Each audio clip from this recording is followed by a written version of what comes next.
tayo ng damit upang madali tayo makatakas. Ngunit ikaw ay mapapahamak. Wala na tayong oras, senyor.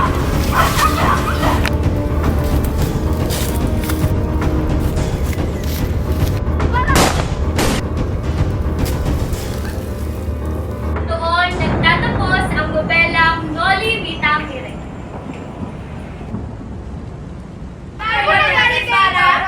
Ano na nangyari kay Crispin?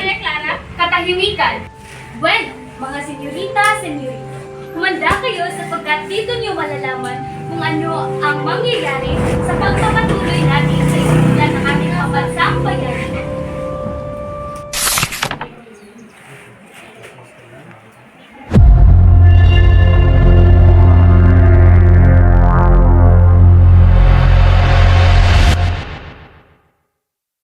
¿Qué es esto? Ano ang nangyayari? Nalulubog na ba tayo? Hindi ito maaari. Ano ang gagawin natin? Pwede bang uputin namin ang boses mo? Sino kinakausap mo? Bakit? Meron pa bang nagsusumigaw rito? Hindi mo ba ako kilala? Ako lang naman si... Ginang, nais ko lang malaman mo kung bakit mabagal ang takbo ng barko. Napakababaw, at iyon ang ating tatahakin. Kung nais natin bibilisan, makakalagos tayo sa bukiring iyon. Wala akong pakialam! Dapat ang barko ang sinisisi dyan. Dapat tayo ay maghukay ng isang kanal mula pagpasok at paglabas sa ilog ng Pasig. Sa ganong paraan, ay mas mapabilis natin ang paglalayag ng barko. John Simon, saan ka man kukuha ng maraming salapi? Hindi mo ba alam na kapag maraming salapi ang gagamit, marami rin bayan ang sisira? Hindi ako sumasang-ayon sa planong yan o hindi ang yan. Paano naman ang manggagawa? Hindi mo ba sila iniisip? At kung sa tingin mo ay madali lang yan, pues nagkakamali ka. At simula ngayon, hindi na ako magkipagsang-ayon sa mga taong katulad mo na sirado ang puso at ang utak. Kung kailangan manira, pues manira. Ano pa bang silbi ng bilanggo? Hindi pa. Na kahit kaunti, wala kayong kaalam-alam sa kasaysayan.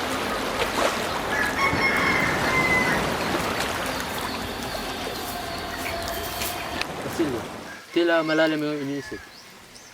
Wala lang to. Tsaka pala, malapit na ba tayo sa ating paroroonan? Malapit-lapit na rin, amigo. Gusto ko na makarating doon.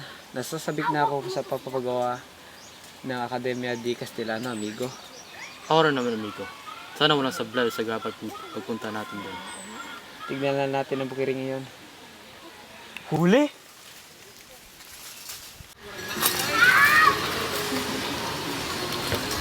Napakaganda talaga ng tanawin dito. Napakatahimik, napakapayapa, at napakaganda.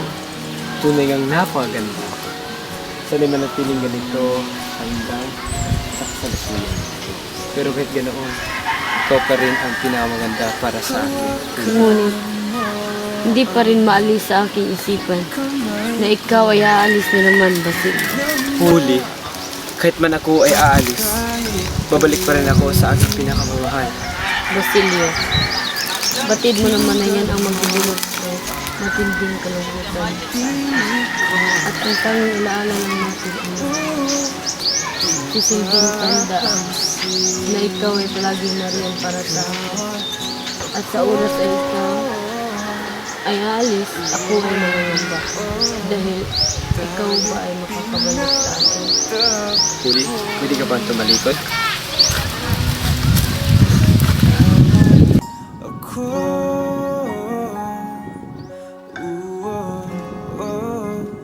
Di na muli magkakalayo. Ang kwintas na yan ay ang magsisimbolong alaala at higit sa lahat ang wala nang kulang pa. Mga senyor, baka nais mo inom ng sebesa. Huwag, yan na yung Narinig ko ang sabi ni Padre Camila na ang kahinaan daw at ang kagamaran ng taga-rito ay ang dahil daw sa inyo ng napakarami ko. Ang sabi naman kay Pedro Gamoro na sabay ko ng tubig sa halit na alit o seryoso. Marahil nakakatuloy yung tao.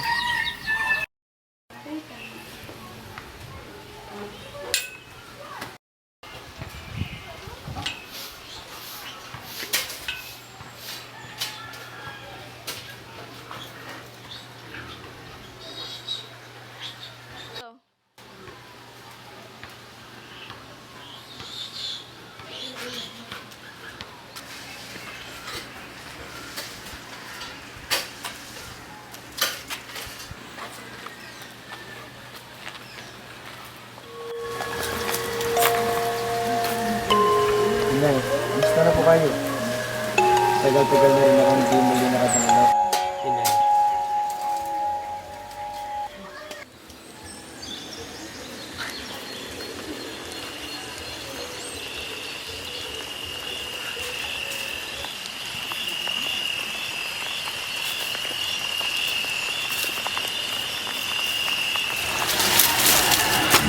Sino ka? Matutulungan pa kita, Ginoo. Anong ginagawa mo dito? Huwag kang mabigla, Ginoo. Sino ako sa kaalam mo? Kung naalala mo dito sa buhok na ito, dito tayo nagkita. Ikaw ang aking pinagalang na akala ng lahat na ikaw ay namatay na. Maligayang pagbabalik para Isang makakamatay na lihim ang iyong matutulasan. Isang lihim na maaari mong ikamahamak. Ngayon ang pagkakataon para ipabatid mo sa akin kung bakit ka narito. Ako ay may sandata, kayo ay wala.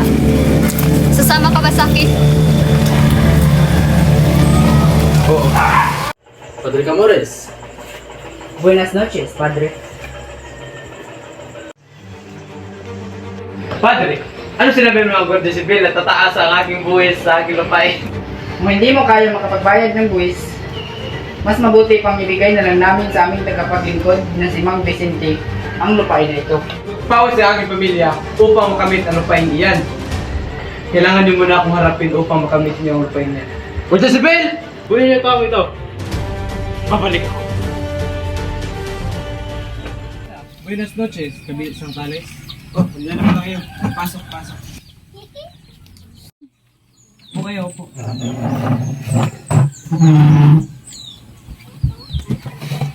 Meron akong mga maantigong kwentas dito na pagmamayari ng mga matataas at mga sikat na tao sa iba't ibang lugar ng bansa. Gusto ko ang disenyo. Ipagbibili mo ba ito ng 500 piso? Ilang piso. Lahat ng kayamanan ng aking anak ay pinagbili na. At ang agdo si Maria Clara? Tama, nandito yan.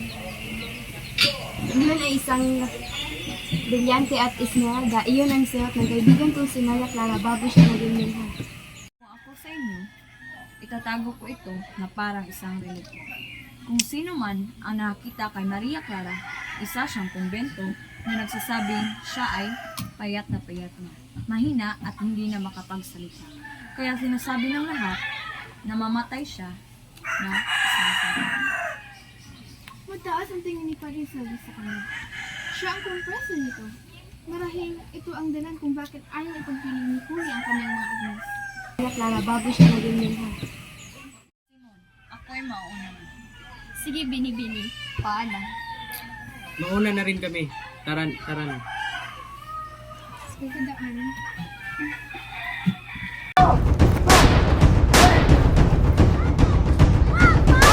Tutas, saan ka pupunta?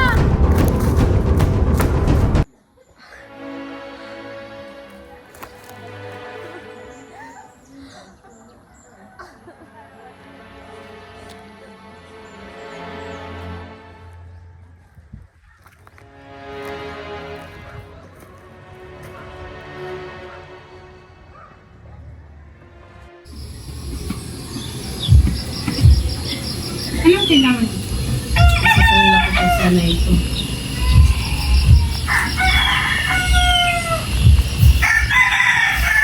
Tatlong daan. Ano, kaya ka? Dagdagan niyo po. 500 po kasi ang kailangan ni Itay. 500 kung kasama to ang pintas nito. Hindi ko po maaaring ibinta to dahil ito ay mahalaga sa akin. Pumunta ka kaya kay Romana Pension. Siguradong matutulungan ka nun. Hindi na po. Sa iba na po ako humingi ng kakulangan. Maraming salamat po naman ng bayan.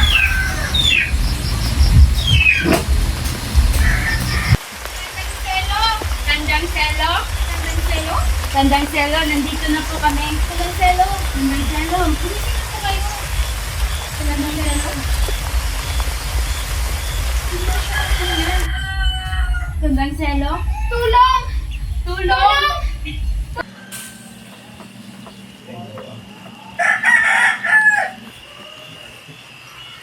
Oh, eto, 500.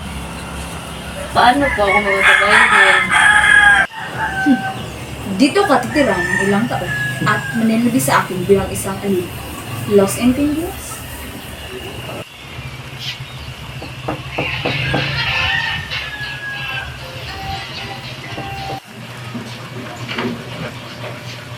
Oh, Holly, andito ko na pala. Kanina pa kita hinihintay. Magandang umaga po. Pumasok ka.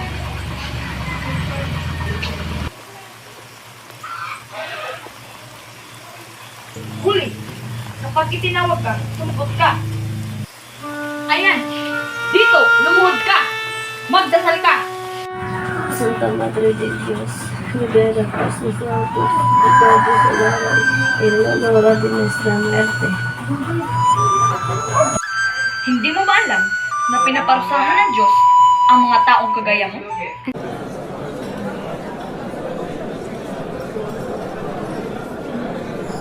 Pinagtutuunan ko ng pansin ng pagtuturo. Ang nais ng mga mag-aaral ay magkakaroon ng akademya ng wikang Kastila. Ano sa palagay niyo? Ano ba dapat nating pag-isipan, General? Nakakataka na 6 na buwan ay pinag-isipan pa rin ito. Huwag kayong magpauto. Yan ay tahimik na pagkihimagsi.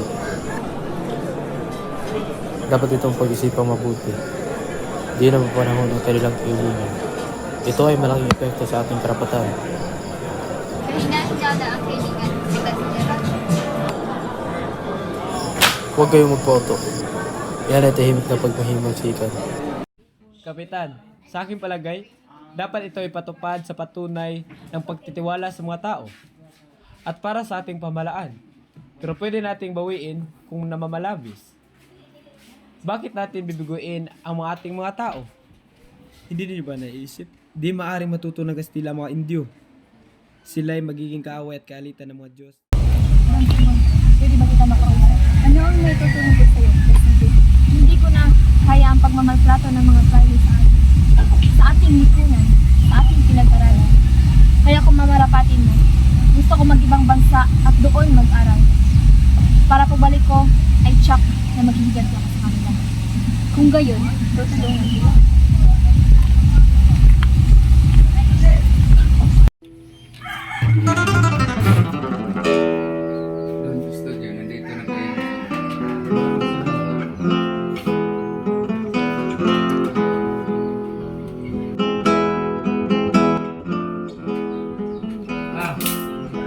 Ilang hanap ko na kay tagal ko nang hinahanap.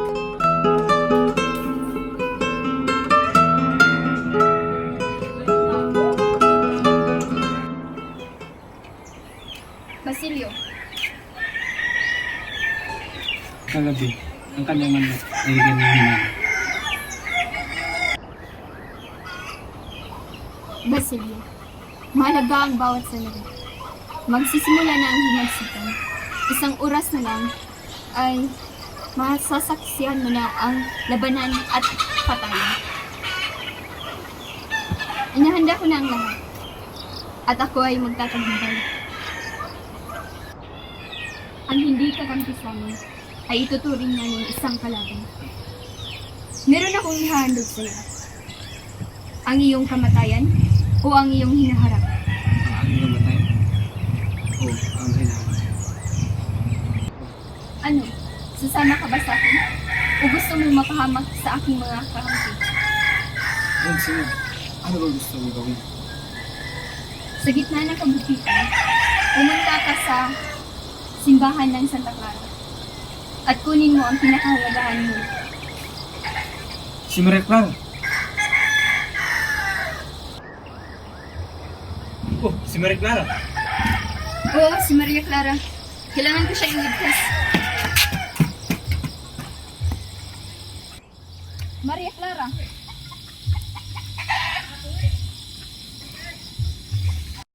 Darating kaya siya? Ulita, dumating ka. Ikaw, kailan ka ba kung saan natatago ang aking hangal, no? Si Boshikir? Wala pa rin balita. Nakakabiglang nandito ka. Ikaw ang nagputipan sa akin. Paano di? Ngunit kagabi di mo man nakatulog. Tingnan kita mula una hanggang nakakatulog. Pero ang mga matuloy Hihit lamang ako ng aking ali at pumayag para lang makita ko. Ang kaguluhan, pumunta sa Peles. Hindi magtatagal ay manalampasin ko rin yan at magkaroon ng kaandaang pakay. Ngunit kailan pa kung ako'y matandang dalaga na? Naniwala ako madali lamang ang iyong hinintay sapagkat hindi ko tayo. Alam kong alam mo rin yun.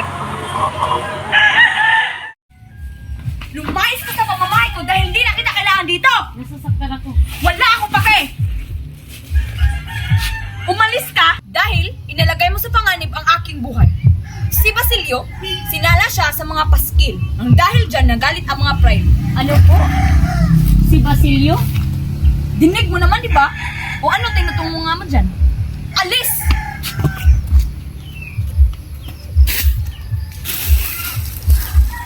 Venuke, alis!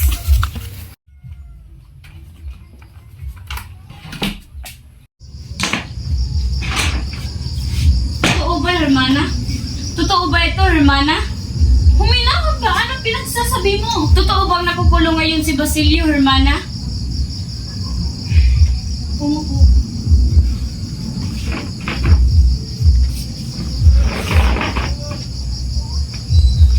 Nakakalungkot isipin pero oo. Ito'y totoo. Baka nga'y pinadala na siya sa Carolinas. Basilio.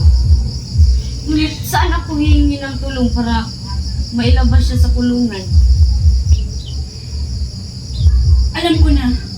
Si Padre Camura. Tsak na matutulungan ka. Ayoko! Ayoko pupunta kay Padre Camura. Ngunit ito lang mga parang upang may palabas si Basilio. Alam naman nating lahat na si Padre Camura ay matinig sa mga babae. Hindi niya ito magagawa sa iyo. Maraming mga babae sa baryo at ikaw lang may taga na yun. Pag-iisipan ko po. Sana makabisisyon ka na. Mag-ingat ka.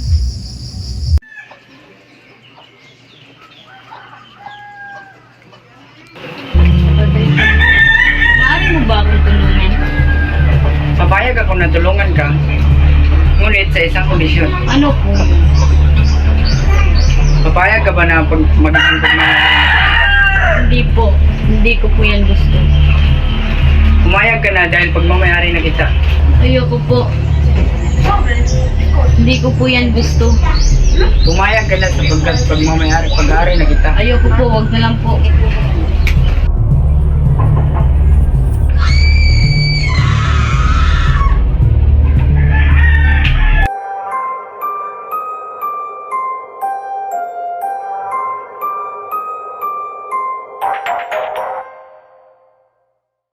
Narinig niyo ba ang nangyari sa kumbento? Ha? Ano nangyari? May sabi-sabi raw na may babaeng tumalan sa kumbento at namatay siya dahil nahulog siya sa may bato. Napakakawawang dalaga. Ano kaya ang dahilan ng kanyang pagtulog? Hay, saan naman kami ni Anastasia? Basilio! Yuli, patay na. Ha? Di ba, Ari?